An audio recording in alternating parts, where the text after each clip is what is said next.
അപ്പോൾ ഇന്നത്തെ നമ്മൾ ഏതാണെന്ന് വെച്ചാൽ എൻ്റെ തറവാട്ടിൽ നടക്കുന്ന ഒരു ചടങ്ങ് ഞാൻ നിങ്ങൾക്ക് മുന്നിൽ കാണിച്ചു തരാൻ പോവുകയാണ്. അധികം ആർക്കും അറിയുന്നുണ്ടാവില്ല. കാരണം ഈ കാസർഗോഡ് സൈഡിൽ മാത്രം നടന്നു വരുന്നൊരു ചടങ്ങ്, അത് തൊണ്ടച്ചൻ തറവാടുകളിൽ മാത്രം കണ്ടുവരുന്ന ഒരു ചടങ്ങാണ് കേട്ടോ. മാണിക്കോത്ത് കുഞ്ഞിക്കോരച്ചൻ തറവാടാണ് എൻ്റെ തറവാട്. മുന്നേ ഞാൻ തറവാടിൻ്റെ ഒരു വീഡിയോ ചെയ്തിട്ടുണ്ട്. നമ്മുടെ ദൈവം വരുന്നത് വയനാട്ടുകുലവൻ, അതായത് തൊണ്ടച്ചനാണ്. അപ്പോൾ മുന്നേ നമ്മളൊരു നേർച്ച പറഞ്ഞിട്ടുണ്ടായിരുന്നു ഇവിടെ കൈത് കഴിക്കുക എന്നുള്ളത്. അപ്പോൾ ആ കൈത് കഴിക്കാനായിട്ടാണ് നമ്മളിന്ന് വന്നിട്ടുള്ളത്. നമ്മുടെ ഏകദേശമുള്ള ബന്ധുക്കളും കാര്യങ്ങളൊക്കെ വന്നിട്ടുണ്ട്. പിന്നെ പുതിയുടുക്കലും കൈതിനൊക്കെയാണ് പ്രസാദമായിട്ട് നമ്മൾ ഈ അട ഉണ്ടാക്കുന്നത്. ഈ അട ഉണ്ടാക്കുന്നത് ഈ ഒരു സ്ഥലത്ത് ഇങ്ങനെ തീയൊക്കെ കൂട്ടിയിട്ട് അതിൻ്റെ കനലിലാണ് കേട്ടോ. ഈ ചടങ്ങിനായിട്ട് വെളിച്ചപ്പാടച്ചൻ കൂടി വേണം. അവർക്ക് ദർശനം കിട്ടിയിട്ട് തൊണ്ടച്ചന് നമ്മളോട് പറയാനുള്ള കാര്യം അവർ പറഞ്ഞു തരും. നമ്മൾ പ്രാർത്ഥിച്ച കാര്യം എന്താണോ അത് തൊണ്ടച്ചനോട് പറയാനുള്ള ഒരാൾ എന്ന നിലയിലാണ് കേട്ടോ വെളിച്ചപ്പാടച്ചൻ അവിടെ ഉണ്ടാവുക. അപ്പം ഞാൻ പറഞ്ഞ പോലെ ഈ അട ഉണ്ടാക്കുന്നത് വാഴ ഇലയിൽ പച്ചരി വെച്ചിട്ട് അത് പരത്തിയെടുക്കും. എന്നിട്ട് അതിലേക്ക് വെല്ലവും പിന്നെ തേങ്ങ ഇട്ടിട്ട് ഇങ്ങനെ എല്ലാവരും മുന്നേന്ന് വെച്ചാൽ എല്ലാവരും ഒരുമിച്ചിരുന്ന് ആണുങ്ങൾ ഇതുപോലെ പരത്തിയെടുക്കുന്നതൊക്കെ ഒരു നൊസ്റ്റുമാണ് കേട്ടോ. ഇപ്പോൾ കൈതായതുകൊണ്ട് അധികം ആളൊന്നും ഇല്ലാത്തതുകൊണ്ട് നേരത്തെ നമ്മൾ വരുന്നതിന് മുമ്പ് ഏകദേശം എല്ലാ പണിയും കഴിഞ്ഞിട്ടുണ്ടായിരുന്നേ. ഇനി തീ കൂട്ടിയിട്ടിട്ട് അതിൻ്റെ കനൽ വരുന്ന സമയത്താണ് കേട്ടോ ഇതിങ്ങനെ ഇടാൻ പോവുക. അതായത് അതിങ്ങനെ വെച്ചിട്ട് അങ്ങനെ അതിൽ ചുട്ടെടുക്കുന്നതാണ് ഈ അട. ഈ അടക്ക് അംസെന്ന് കൂടി നമ്മൾ പേര് പറയാറുണ്ട്.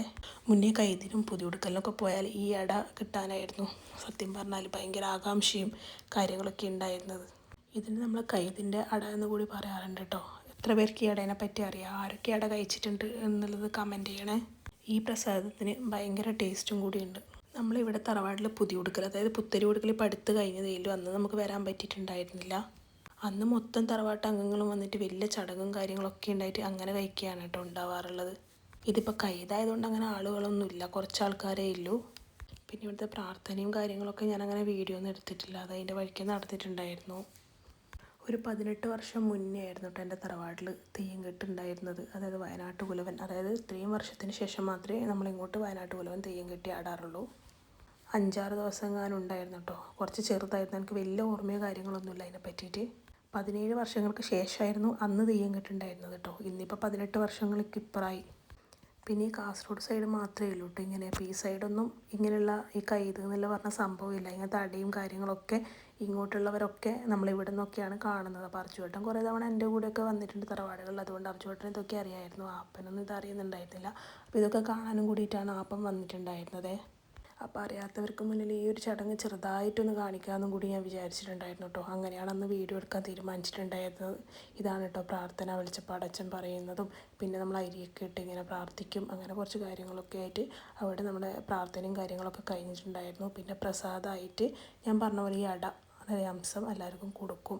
പിന്നെ നമ്മളെല്ലാവരും അവിടെ നിന്ന് തന്നെ ഫുഡ് കഴിക്കാൻ ഉണ്ടാവുക. ഫുഡൊക്കെ കഴിച്ചതിന് ശേഷം എല്ലാവരും പിന്നെ നമുക്ക് ലാസ്റ്റ് ഈ പ്രസാദട എല്ലാവർക്കും കൊടുക്കുകയും ചെയ്യും കേട്ടോ, വിതരണം ചെയ്യുകയും കൂടി ചെയ്യുവേ. പിന്നെ തൊണ്ടച്ചനെ കൂടാണ്ട് തന്നെ അവിടെ പ്രതിഷ്ഠയായിട്ട് ഇപ്പോൾ ചാമുണ്ടിയും കൂടി ഉണ്ട് കേട്ടോ. ചാമുണ്ടി അമ്മ അത് 2014 അവിടെ പ്രതിഷ്ഠ ഇരുത്തിയെന്ന് അവിടുത്തെ ആൻറ്റി എനിക്ക് മുന്നേ പറഞ്ഞു തന്നിട്ടുണ്ടായിരുന്നു. അപ്പോൾ ഭക്ഷണമൊക്കെ കഴിച്ചിട്ട് നമ്മൾ കുറേ സമയം അവിടെ ഉണ്ടായിരുന്നേ. പിന്നെ ഈ മോളെ പേര് ഗംഗാ കല്യാണി എന്നായിരുന്നു.